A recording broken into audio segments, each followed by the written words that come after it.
self-denial, self-doubt, so much of tiredness, laziness. We can support you aligning your diet, your attitude, your aptitude, your understanding about life. We can help you with everything.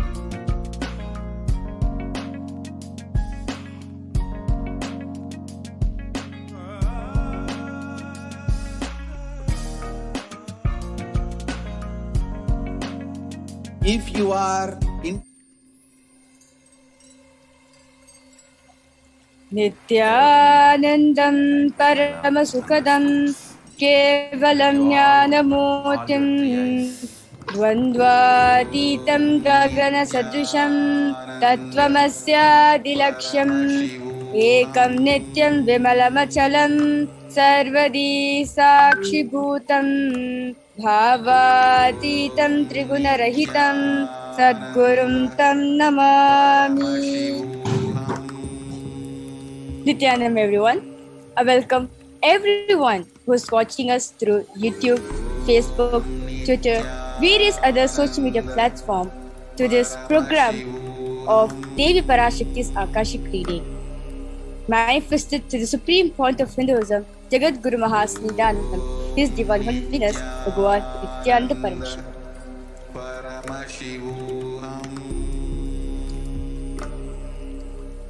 If you're here, it means existence wants you to be here in this form. You're not an accidental here, but you're an incident. You're a conscious miracle of existence. Existence is trying to express itself through you. Welcome to the sacred spiritual experience, your digital experience of the divine.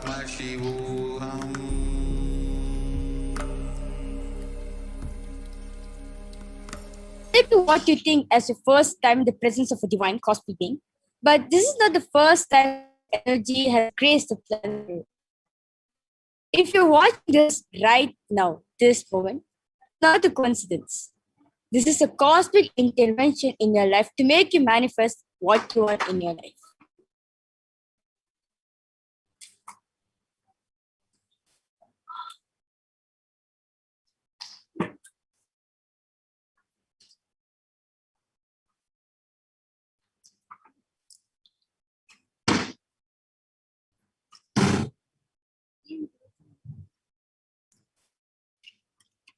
So, Parashakti is the cosmic mother. Devi, the ultimate pure feminine consciousness, the cosmic mother. She is the source, Shakti. It is her cosmic womb, the Brahmanda Yoni, from which billions and billions of universes comes out and go in. Source where the Big Bang and the black holes go on. Parashakti is the main deity of the sacred feminine and the divine consort of Bhagavan Paramashiva, who is the primordial divinity in Hinduism. First and foremost, relationship is with the mother. Our ability to learn, even the idea to relate starts with the mother. How to relate starts with our mother. Understand, your idea to relate, your ability to relate starts with mother. Mother is too important way to connect what you think as well. In Vedic tradition, our rishis were aware your ability to connect with the mother should be directed to cosmos. It should inspire. It should awaken your higher consciousness. It should inspire your higher consciousness expressed through you. It should awaken your higher consciousness.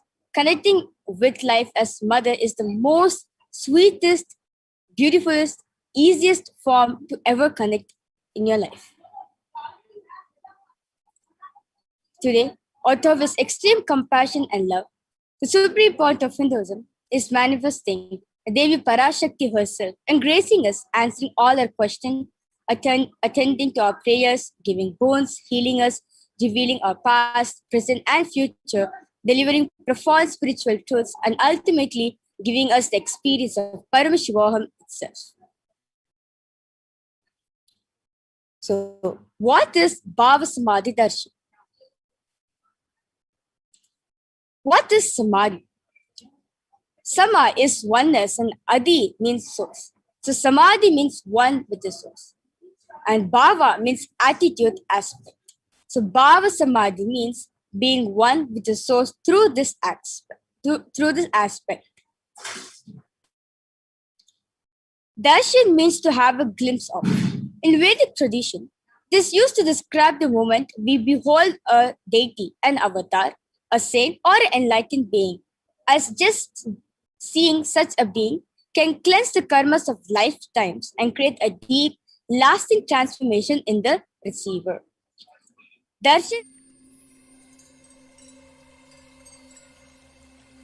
I welcome you all with my love and respect. Let you all open all your three eyes. Om Nithyananda Paramashivoham.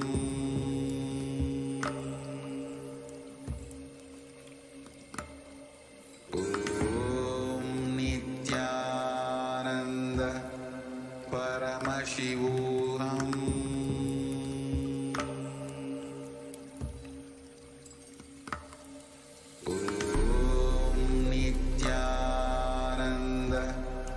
Paramashivoham.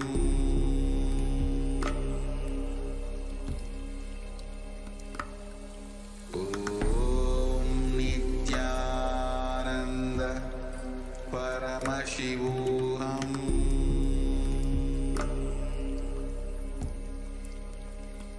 The consciousness. It is where formless the being of Paramashiva expresses through the Divya Sharira, the light body, and manifests as the Javatar, the physical form, the embodied form for us to experience the Paramashiva in us. So, Devi Parashakti expresses through the being of Rajarajeshwari and manifests as the Nijavatar, the physical form, who is Devi Meenakshi. The Archavatara, deity, reflects the consciousness, the manifestation, the being of the superconscious energy. But we human beings are not mature enough to receive the higher level experiences from the Archavatar directly. So the avatar, the physical embodied form, comes down to bridge the gap and create the experience of the superconscious energy in all of us. During the Bhava Samadhi Darshan, our neurons mirror that of the avatar's neuron. Mirror neurons activate and process all the observed moments or information of the avatar just by the very seeing. That is, the entire body can silently and without moving, receiving what is happening elsewhere through a process of direct observation, experiencing the superconscious energy which is radiated by the avatar. So, what is Akashic reading? It is a reading from the cosmic archives. Akashic reading is not prediction, it is reading from the cosmic archives, which is beyond space, creation and destruction happen simultaneously. In dimension of time starts the past, present, and the future. Because Akashic records are stored in Akasha, the space dimension, there is no past, present, and future. That is why what you call as happened, happening, or yet to happen are clearly already recorded over there.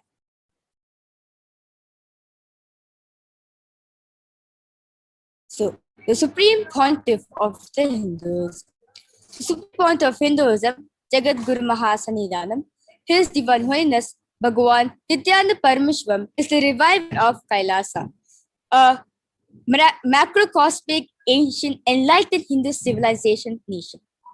The Supreme Pontiff of Hinduism is the 1008th incarnation of Paramashiva as per Hinduism and recognized by his predecessors who are enlightened masters and adepts. The Supreme Pontiff of Hinduism has made the science of power manifestation, yoga, and temple-based universities as a lifestyle for humanity. The Supreme Pontiff of Hinduism is ordained as the 290th Guru Mahasanidanam of Kanchi Kailas Sarvagya Peetham, and also the incumbent emperor of the Surya Vamsha Saranga Samrajyam, and the present 290th Jagaguru Mahanidanam of Kailas Sonata Dwadashanta Shamala Pita Sarpaki Pitam and the present Mahamandaleshwar, the supreme spiritual head of Mahanirvana Akada, which is the largest apex monastic order. The supreme point of Hinduism is the 1008 Acharya Mahamandaleshwar of Atal Akhada and the present 23rd Guru Mahasannidhanam of Dharmamukti Swargapura Adinam, and also elected at the supreme point of Hinduism by a congregation of over thousands of Hindu leaders around the world. The supreme point of Hinduism is revered as a teacher of Hinduism, most prolific, most viewed and read and watched. He has authored 300 books and 10,000 articles in 3 languages, which are English, Tamil, and Sanskrit, which is translated into 50 languages with over 1,000 titles.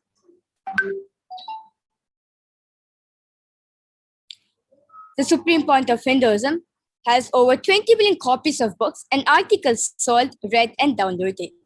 And over 10,000 hours of discourses is being given, and also enriched by 1 million plus lives digitally, and also respected as commentator of all sacred scriptures such as Upanishad, Bhagavad Gita, Shiva Sutras, Brahma Sutras, Yoga Sutras, Ashtavakra Gita, and the Jain Sutras.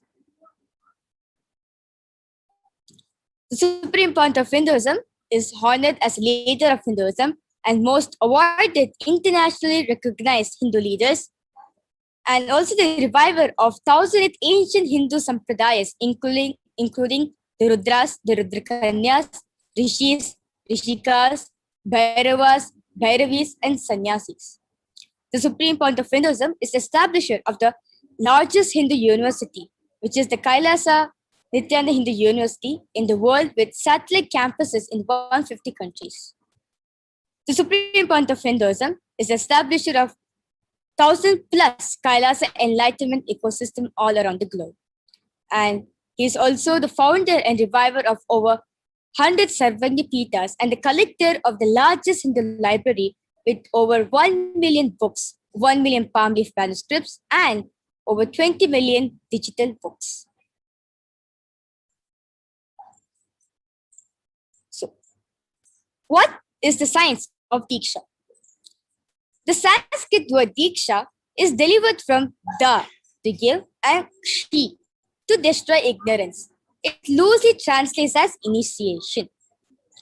Diksha is a direct transfer of spiritual energy by an avatar through a look or a word or a touch, which destroys ignorance of the initiate or the disciple.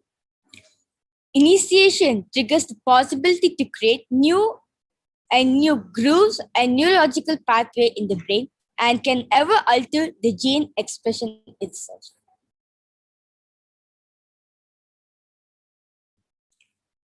So let's watch a short video on the power of initiation.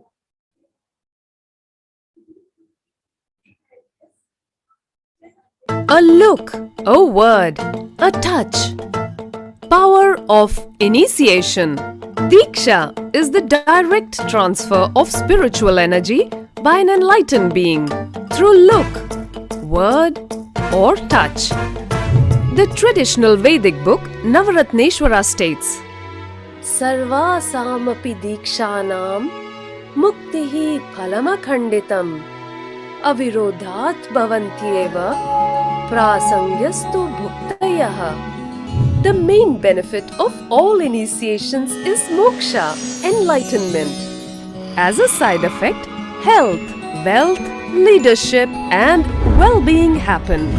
And in Rudrayamala Tantra, Shiva says, Devi diksha vihinasya na siddhihi na cha sadgatihi tasmat sarva prayatnena guruna dikshito bhavet. The one who is not initiated does not attain liberation nor a better future. So by all efforts, one should get initiated by Guru. What is the science of initiation? Neuroscience has proved that the process of initiation floods the brain with energy.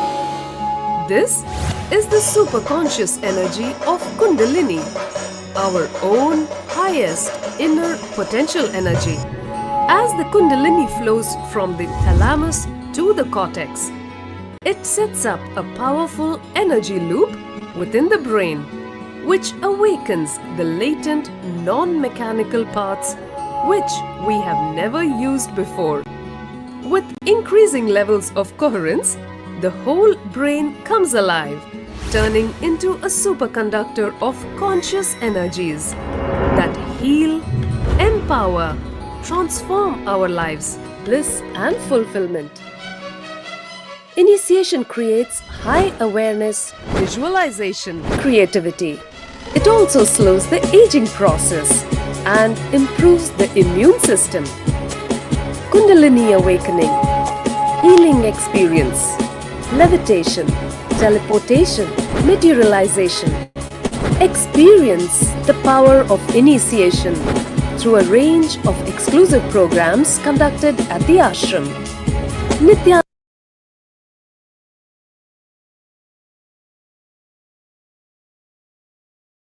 A look, a word.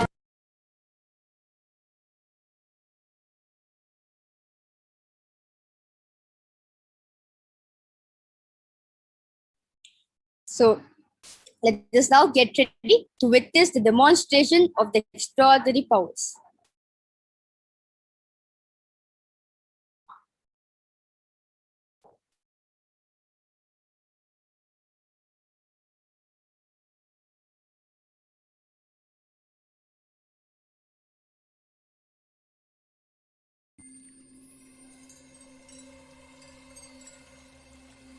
I welcome you all with my love and respect. Let you all open all your three eyes. Om Nithyananda Paramashivoham.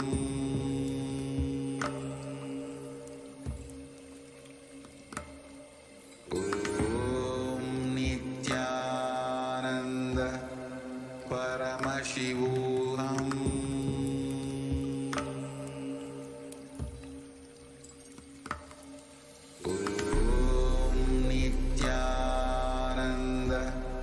Paramashivoham.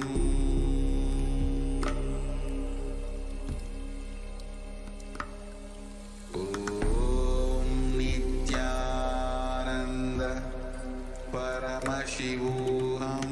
Om Nithyananda Paramashivoham.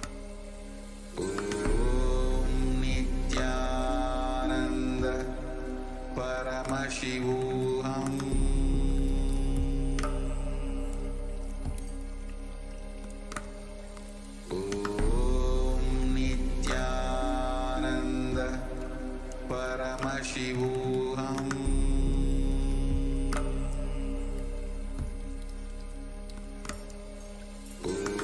Om Nithyananda Paramashivoham.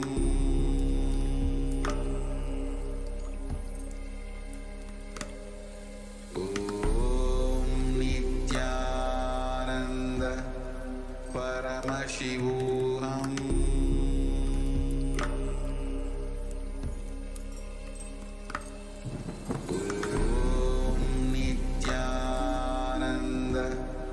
Paramashivoham.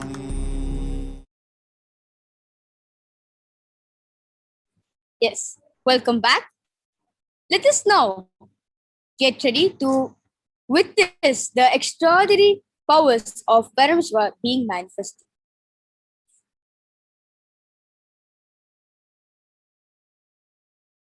Yes, so today the Balsans and the Nithyananda yogis, who are the initiated disciples of the supreme part of Hinduism, will now be demonstrating the powers of third eye and sharing with all the experiences and results of the extraordinary manifestation of the divine powers which is awakened in us through the power of Diksha.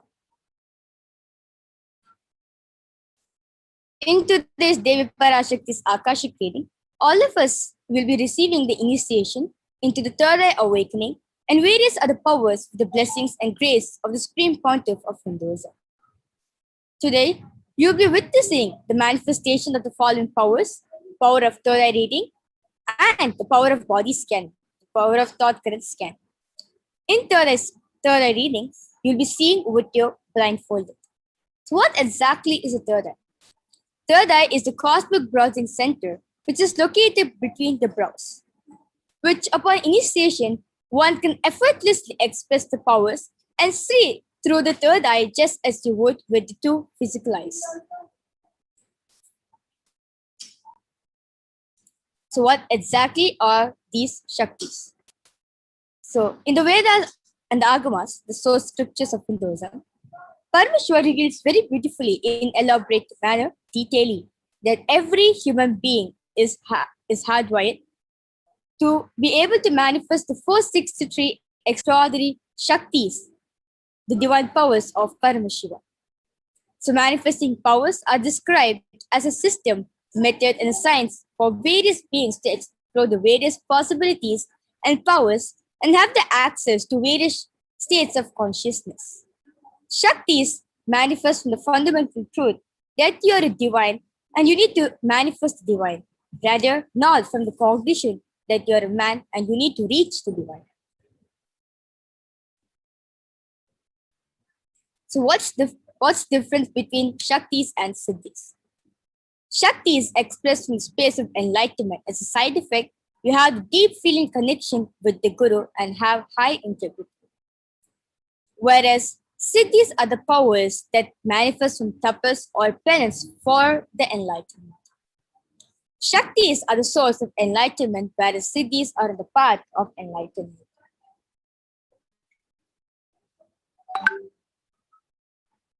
The Shaktis of Parameshiva manifest in the ordinary human being in an extraordinary way after the power of initiation. Whereas Siddhis may divert you from the enlightenment itself. Shaktis are permanent, whereas Siddhis are not permanent. So who is the source of everything behind the Shaktis? Who is Parameshiva? Who is the primordial divinity in Hinduism? Who is the ultimate reality and cause? Who is self-effulgent, Swayam Prakasha, all-pervading, unchanging beyond time, space, form, and causality. As the fundamental base of Vyakta, the unmanifest, and Vyakta, the manifest existence, he performs the Panchakritya, or the 5 great cosmic acts of Shrishti, creation, Sthiti, maintenance, Samhara, rejuvenation, Throbhava, pulling out of delusion, and Anugraha, liberating grace for all living entities in the multiverse. So the supreme point of Hinduism, Jagat Guru Mahasanidhanam, His Divine Holiness, Bhagwan Nithyananda Parameshwar, is a 1008th living incarnation and representative of Parameshiva and the reviver of Kailasa, which is the ancient enlightened Hindu civilization nation, which is the great borderless Hindu nation. Ever since the beginning of the Sanatana Hindu Dharma, has been the cradle of enlightened beings and highly advanced sciences. It was where the science of enlightenment and powers was lived and taught as a lifestyle for all of us. So the supreme point of Hinduism is reviving these yogic sciences and transmitting it to the world at a record breaking never accomplished ever before. So the knowledge and the science of manifesting these Shaktis have been transmitted, have been passed on from one generation to the next through the power of Diksha by the enlightened Gurus. The supreme point of Hinduism, being recognized as an incarnation at a very young age, was trained and taught into these sciences so that he can revive the initiation and the knowledge repositories for billions to manifest the power of manifestation from the discipline of Vedanta, Tantra, Sri Vidya, Yogic powers, Mantra Shastra, Siddha Vidya, the science of Aushadha, Advaita, Bhakti Yoga, and ultimately Parameshwar Jnana and Parameshwar Vijnana. So how do we awaken this divine Shakti in all of us? So every ultimate truth, Jnana, map into your consciousness. Prajna manifests as a possibility and power of every being, which is prajnana. So, the science of power manifestation is transmitted to all of us through the power of Diksha, initiation, which can be done either by sparsha or a touch, naina, look, or mantra or word from the avatar directly.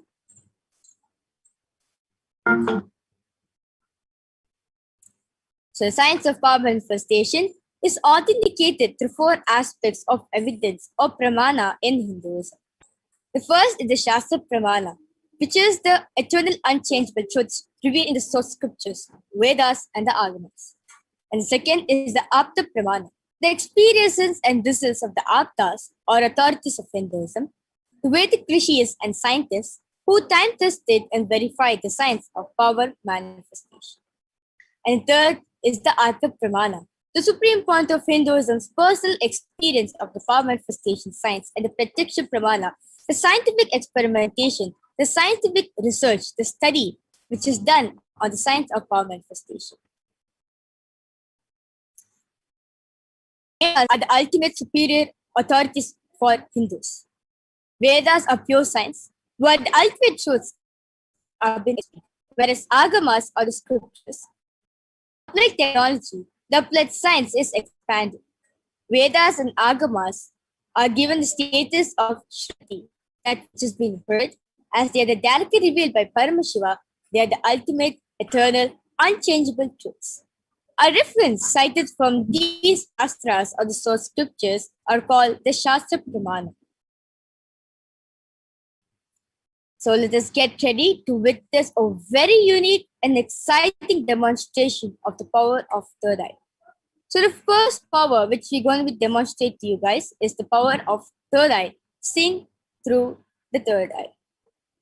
So Shastra Pramana for the power of third eye reading comes from the Vijnana Bhairava Tantra, Sutra 34. Kapalantarmanonyasa तिष्ठन्मीलितलोचनः क्रमेण मनसोधार्य lakshye lakshamuttamam.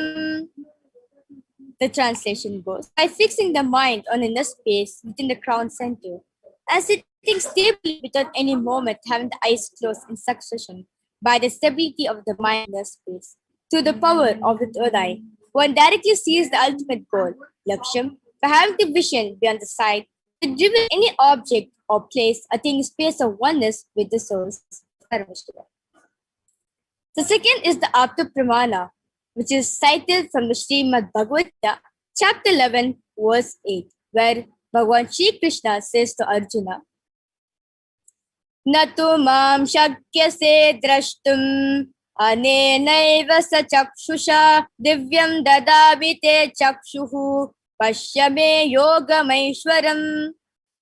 The translation goes, but you cannot see my cosmic form with these physical eyes. Therefore, I grant you the divine third eye. Behold my cosmic opulence. In the Hindu Purana, the Srimad Bhagavad Gita, Bhagavan Shri Krishna initiates Arjuna into the power of third eye to behold Shri Krishna's Vishwarupa Darshan, which is the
I welcome you all with my love and respect.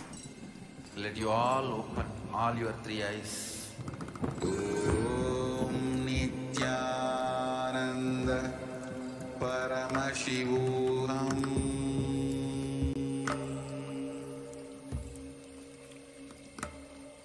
Om Nithyananda Paramashivoham.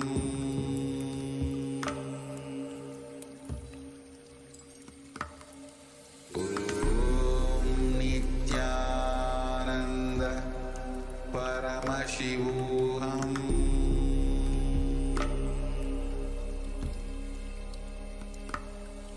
Om Nithyananda Paramashivoham.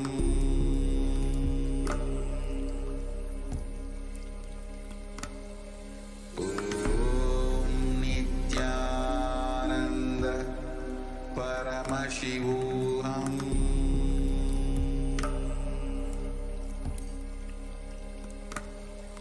Om Nithyananda Paramashivoham.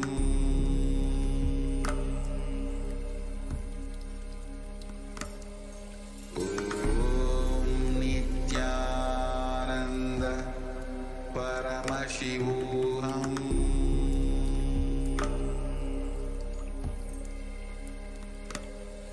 Om Nithyananda Paramashivoham.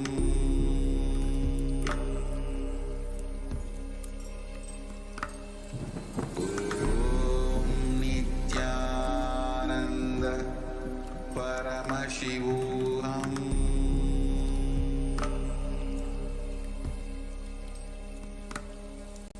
Om Nithyananda Paramashivoham.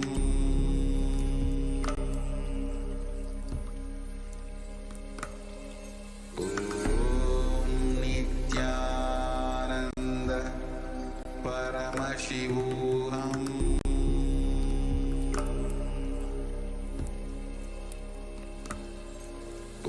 Om Nithyananda Paramashivoham.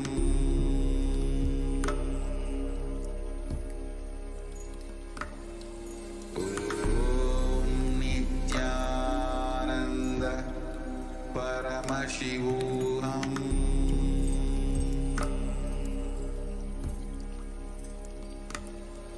Om Nithyananda Paramashivoham.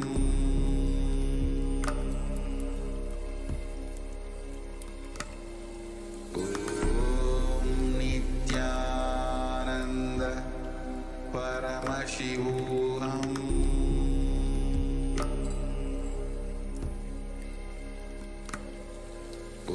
Om Nithyananda Paramashivoham.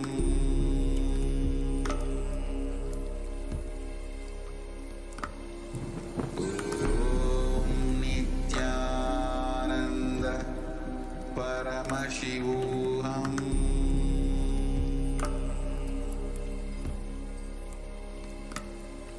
Om Nithyananda Paramashivoham.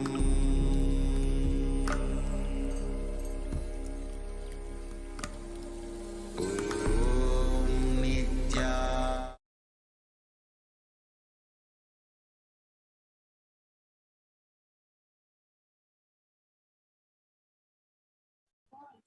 Yes. Sorry for a technical glitch. So the Atma Pramana for the power of third eye reading, where Swamiji beautifully shares in his own words that the first experience that I was able to see everything around me, above me, the whole 360 degree, 10 direction, everything.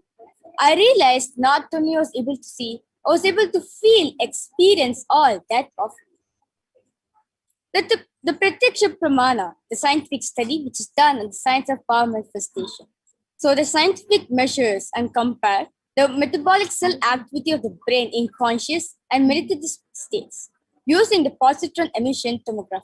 So when you do daily activities, high activity is present in the brain where the third eye is located. But wherein in deep samadhi state, only the third eye region is active and almost 90% of the brain is at rest and peace. So let us get ready to witness the live demonstration, the Sakshi Pramana for the power of third eye reading with the balance of the Nithyananda Gurukul after a short break.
I welcome you all with my love and respect. Let you all open all your three eyes. Om Nithyananda Paramashivoham.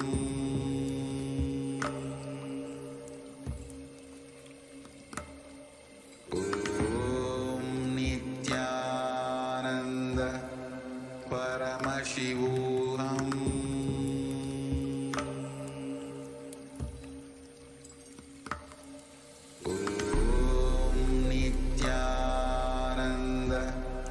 Paramashivoham.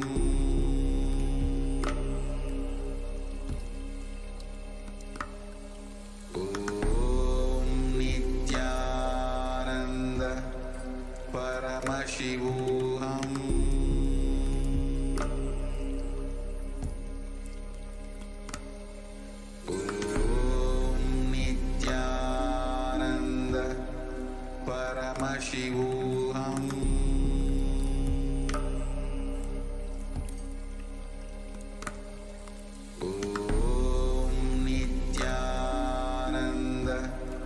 Paramashivoham. Yes, so welcome back. Along with me over here, I have Ma Brahma Yoga, who's going to assist us in this power of third eye reading, and also Ma Karige, who will be demonstrating the power of third eye reading for all of us.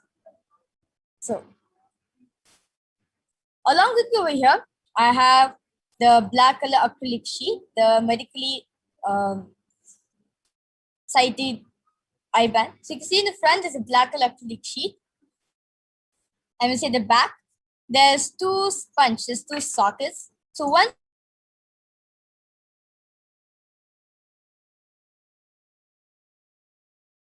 nice thick sponge, which is completely intact to the IBAN. and does not let any sort of light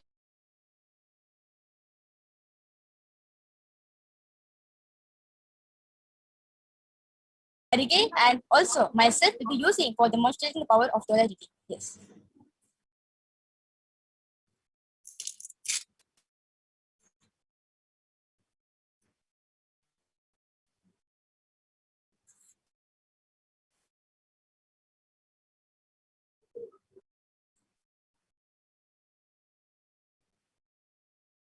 Smavirija, is it comfortable for you? I request you to put the strap over my ears.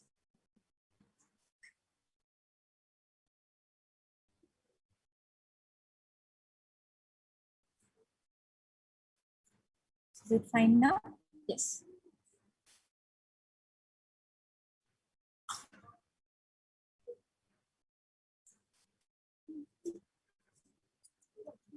Meanwhile, as Ma Karige gets mindful on her, Ma Karige will be reading a set of books which you have over here. A set of books. So these sets of books, like you can tell, we have books 1 to 10, and any of the viewers, you can comment a number, and Ma Karige will pick up that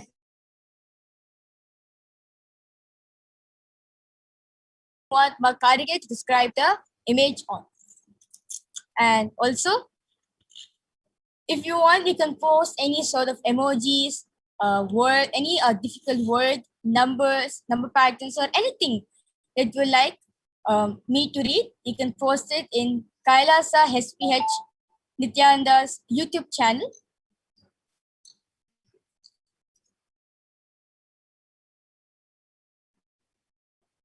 Yes.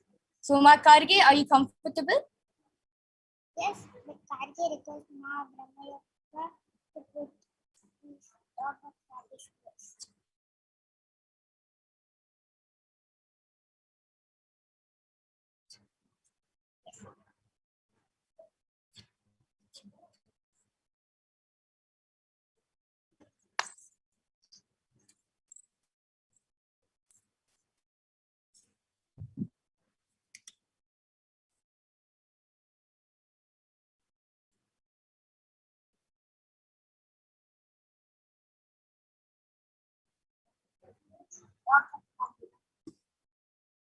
Yes. So we can start the manifestation.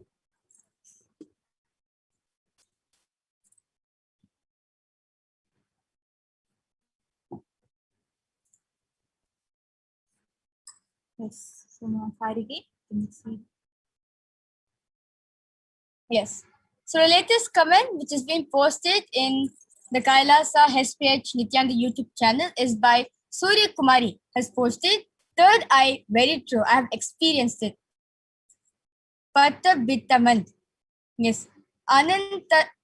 Anastasia Rampersad has posted number 4. So Ma Karige, out of the bundle books which you have, pick up the 4th book. And Ma Anastasia, you can also pay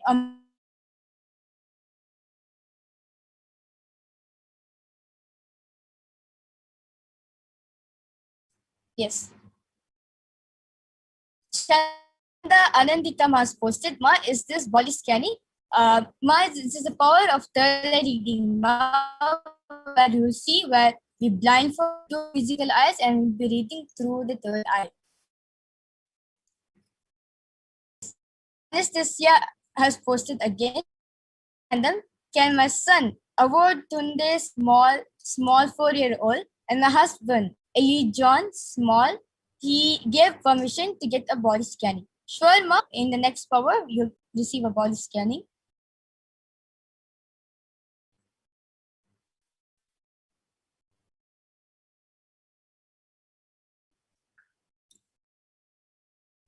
Yes, Ma Brahma Yoga, why don't you pick out tell a page number for Ma Karige to read to describe the picture on? Yes, so you can tell the pictures on page number 10.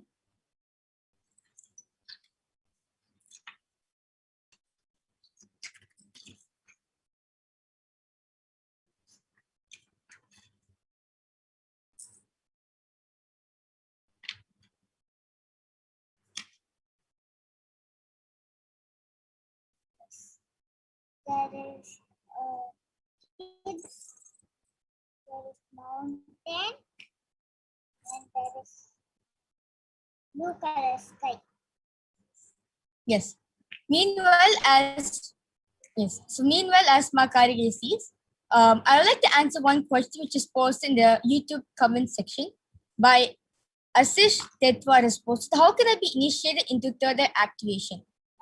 See, Aya, it's just the power of initiation. Just by a look of an avatar or a mantra by the avatar or a touch by the avatar, you can get initiated into these powers of corruption. Yes, Makarige, you can go ahead. And there is a hat over here.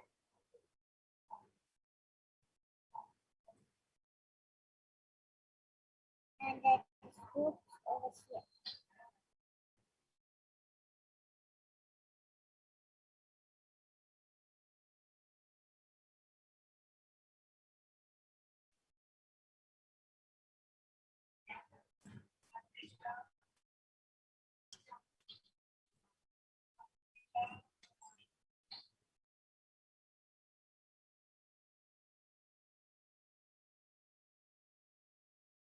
Makarige, anything from it? Okay. Yes. So what a wonderful, extraordinary power manifestation done by Ma Karige and also by me.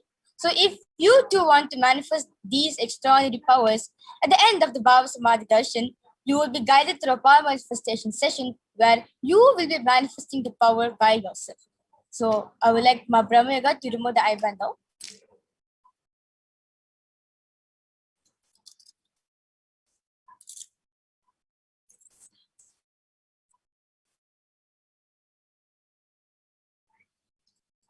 Yes, so you can still see that the eyeband which Ma Brahma Yoga has put on me is completely still intact. Yes.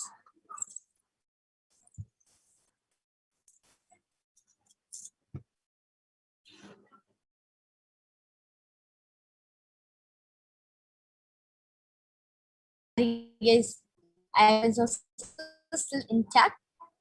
Yes. So with this, we will move ahead to the next power, which is power of body scanning after a short break.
I welcome you all with my love and respect. Let you all open all your three eyes. Om Nithyananda Paramashivoham.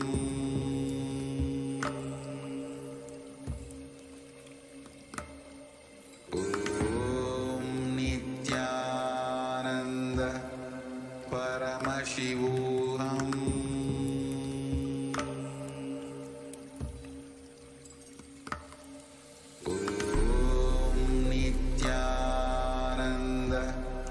Paramashivoham.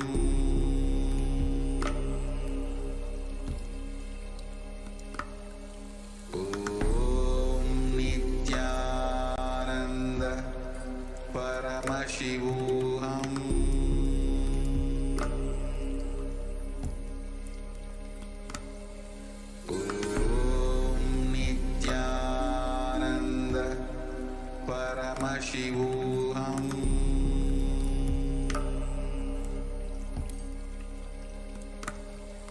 Om Nithyananda Paramashivoham.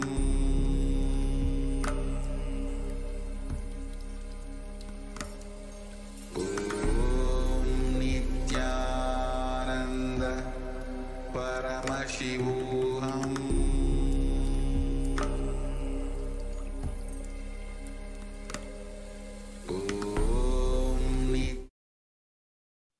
Yes. So now we'll be manifesting the power of body scanning. So in the power of body scanning, the awakened and the yogis and the balasans will has the ability to scan the illnesses, diseases, which is medically diagnosed issues, and provide the best solution through the awakened third eye. Let us now witness the Shastra Pramana of the power of body scanning, which comes from the Vijnana Bhairava Tantra, Sutra 54. Swadehe jagato vapi sukshma sukshmataraani cha tatvani yani nilayam dhyatvante vyajyate para. The translation go. Bhagwan Parameshwar beautifully shares that cognize deeply that from subtle to the subtlest constitutive principle of your whole body, Swadeha, or the whole cosmic universe, simultaneously consists of the essential reality. They are being absorbed in the source cause, Parameshwar. By the experience of such restful awareness, one becomes complete from all thoughts, and the ultimate universe divine power, Paradevi, Adishakti, is revealed, and supreme power manifestation happens. Let us now witness the Apta Pramana, which is taken from the very own life of sage Agastyan, where one day comes to him, and that man was suffering from a severe headache and comes to Agastya for healing. Agastya uses the power of body scanning and identifies the root cause of the headache. It reveals that there is a small tere, a type of frog, which is sitting in the person's brain. Agastya immediately turned to one of his disciples named Terayar and told him to perform an open head surgery and from the person. The surgery got completed successfully. The person got healed and cured from the headache, and thus he gained the name Terayar. Now, the Apta Pramana for the power of body scanning, Swamiji beautifully shares in his own words, saying, only when I had a multiple compound hand fracture, I was forced to go for surgery and therefore medical checkups related to that. At that time, they detected heavy metal quantity in my different organs. It was revealed that I had been poisoned without our knowledge. I immediately used diagnostic methods instead of medical facilities to study the body condition due to the poisoning. Through the body scanning, I found out what the problem imbalances had happened and where the balance has to be done in the body. I used allopathy as a second opinion to verify my findings. And the Sakshi Pramana were various initiated disciples of the Supreme Point of Hinduism all around the globe has manifested and experienced this extraordinary power of body scanning. And now, let's witness the live Sakshi Pramana. So, those of the viewers out there, if you want to experience a power of body scanning for yourself, please do post in the YouTube channel in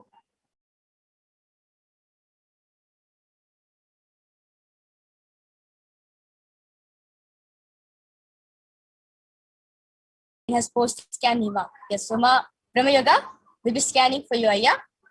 Yes. So Mahavidya will be scanning Ma Devinanda's father, whose Mons loves to Hagen. Yes. Yes. And Chan Anandita Aya, you have requested body scanning for your father. And yes, I'll be doing the body scanning for you.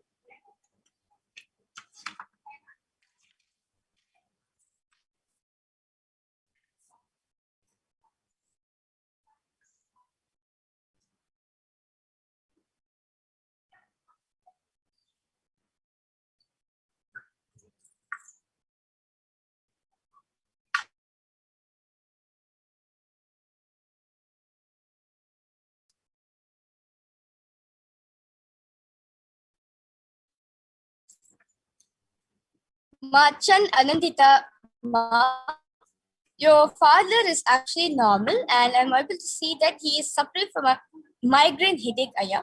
Yes, so and plus the migraine headache, so it probs him so much very badly that at times he tends to faint also, and he could not recognize things. Like for example, he's seeing a picture, he'll be just staring at it, and you won't see what it's a picture. He'll be just staring at it without knowing what it is exactly. So the solution what I was able to see is that Aya, Ma, apply a thick layer of castor oil in this whole temple area and nicely massage this area for him every day for a week, both once in the morning and once in the evening. This will cure him, Ma, as soon as possible. Yes. Yes, so I did the body scanning for Vigyan Chapaga and Aya. And Aya, what Parameshwar revealed to me is that you have hurt your neck really badly, that right now you're currently not able to move it in any direction. The neck is like you have to keep it in one direction. If you move it, it hurts for you. You're not able to move it at all. And Parameshwar also revealed that you are having tonsils. So the solution that you should do is, how much is like every day, little bit, start moving your head like from side to side, from the right side to left side. Move it as much as possible every day, and after that, just keep vibhuti, like apply vibhuti here on your neck, and you'll see that in 1 week's time it will heal for you. And also for the tonsils, Parameshwar revealed that you should drink hot neem juice every morning. Every morning, the moment you get up, the first thing you should drink is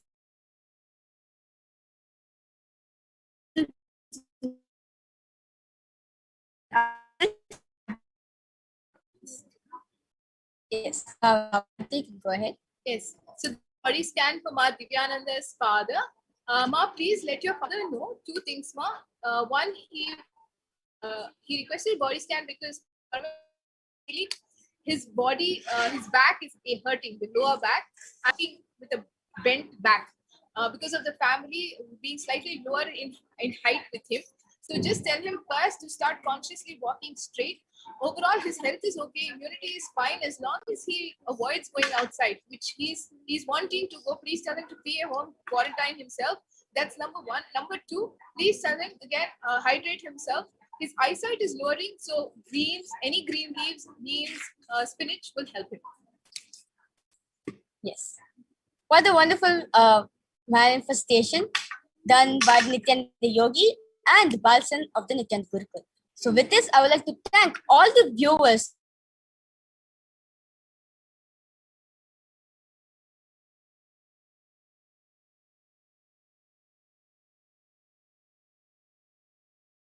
you can manifest it at the end of the Devi Parashakti's Akashic reading.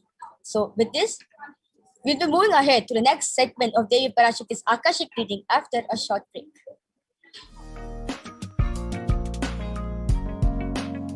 We get you health. We get you ability to build beautiful relationships in your life. We get you direct spiritual support, and we make sure you become wealthy.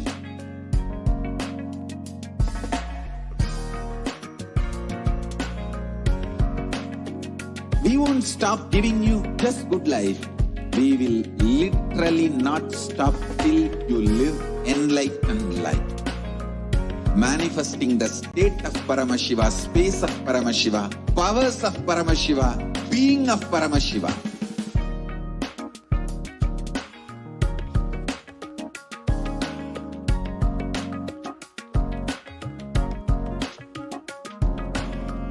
Whole world should become e-Kailashians.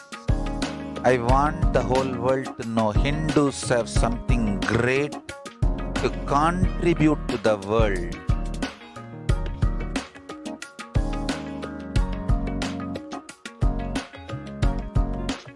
We have something great to contribute to the world. Let us do that.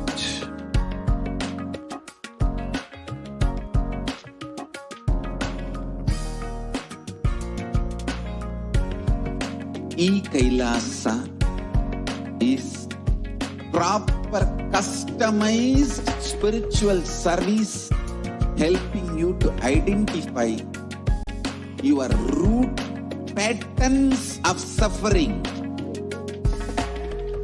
We have perfected the science of helping every individual from every cultural, religious, nationality background.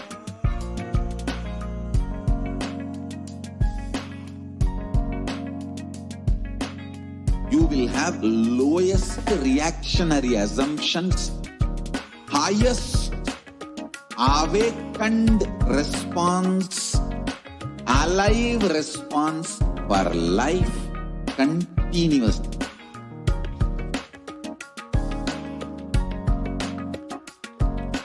E-Kailasa is enlightenment ecosystem, literally enlightenment itself in your own home, wherever you are.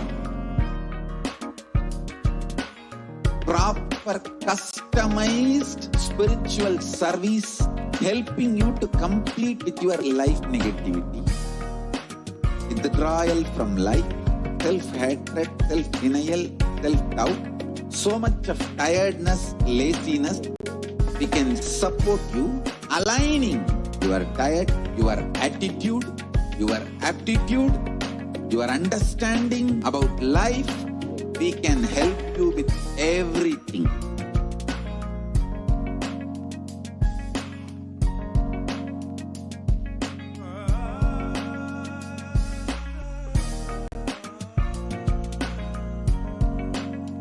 If you are interested in enlightenment, we will immediately bring this to you. If you are not interested, we will explain the whole science, inspire you, and make you interested in enlightenment science. We need to cater this enlightenment science to the whole world wherever they are, because enlightenment is the birthright of all human beings. Kailasa is responsible to provide that to all human beings.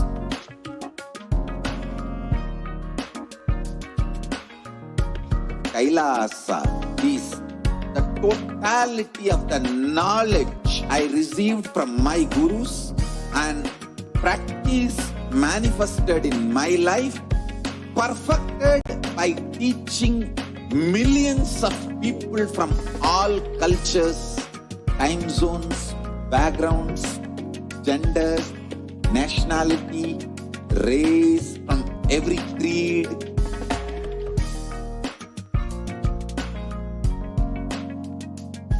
So this absolutely perfected knowledge available to you, served to you in your home without even you moving out of your couch, free of cost.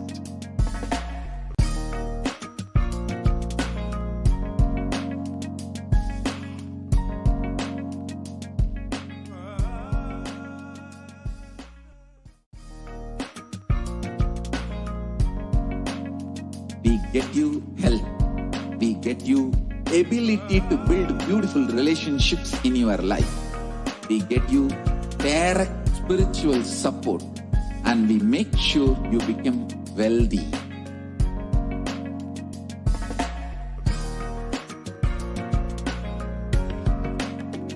We won't stop giving you just good life.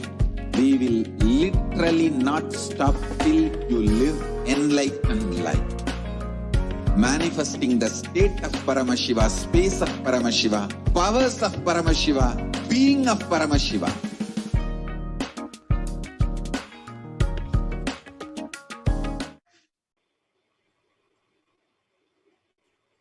Nithyananda, everyone. Nithyananda, Yes. everyone, welcome. Yes. So in this segment, we'll be knowing and learning more about the divine feminine consciousness. So we had a wonderful power demonstration session by Nithyananda yogis and Balasins of Nithyananda order. So now we'll be learning and understanding more about Devi Parashakti and what are Akashic records. Yes. Yes, in this segment, we'll be understanding the divine feminine consciousness and the cosmic principles that Devi Parashakti embodies. Yes. So we'll now invoke Devi Parashakti from the beautiful Shastra Pramana from Lalita Sahasranama. Sinduraruna Vigraham Trinayanam Manikya Mauli Spurat Taranayaka Shekaram Mapina Vakshoruham Panibhyamalipurna Ratna Chasakam Raktotphalam Bibhratim Saumyam Ratnagatastha Rakta Charanam Dhyayet Paramambikam. The Divine Mother is to be meditated upon as shining in vermilion, red body with triple eyes, sporting a crown of rubies, studded with the crescent moon, a face all smiles, is splendid bust, one hand holding a jewel cup brimming with mead, and the other trailing a red lotus. Yes, we can go on to the next slide.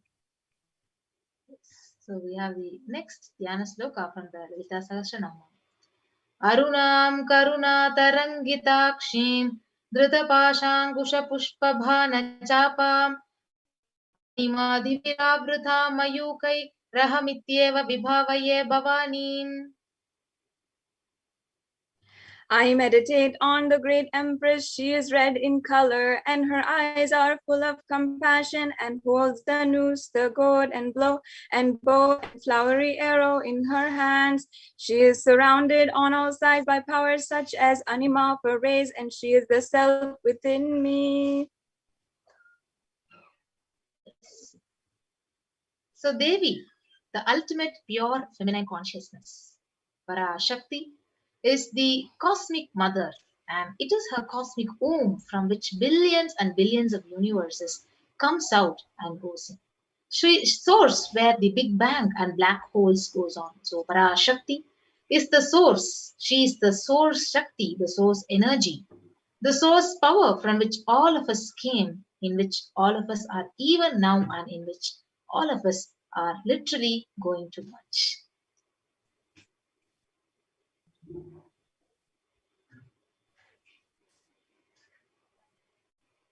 Yes, Devi Parashakti is the embodiment of the cosmic feminine consciousness, and out of her extreme love and compassion, Parashakti herself is manifesting through the form of the Nijhavatara of the Supreme Pontiff of Hinduism, Jagadguru Mahasannidhanam, His Divine Holiness, Bhagavan Nithyananda Paramashivam.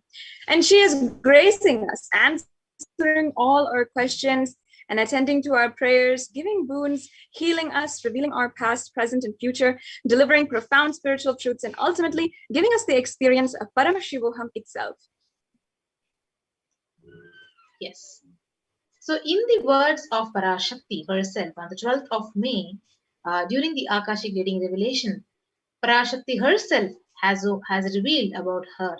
So she has said, rising as Omkara, expressing as Vedas and Agamas, blossomed as Hrinkara, filled as Parashodasi, living in 40 triangles, the Kailasa Swamini, who is in Kailasa Sripura Chintamani, Parashodasi, sitting as a part of Paramashiva, Parameshwari, who rules the world, Paramashakti, Manonmani, Meenakshi, as Nithyananda. I took Nija Avatara here to give good boons to everyone, to bestow all goodness. Hiranya Garbha Swarupini, the Brahmanda Yoni, Shami, Chandra Mauli, Rapala, Aparna, Uma Parvati, Savitri, Navayavana, Samraja Lakshmi, Parameshwari, Parashodasi, Meenakshi taking the form of Nithyananda. I came here as Nija Avatara. With great compassion, I am blessing, people to do good to all of you. I took the form of Nithyananda and I came down as Nija Avatara.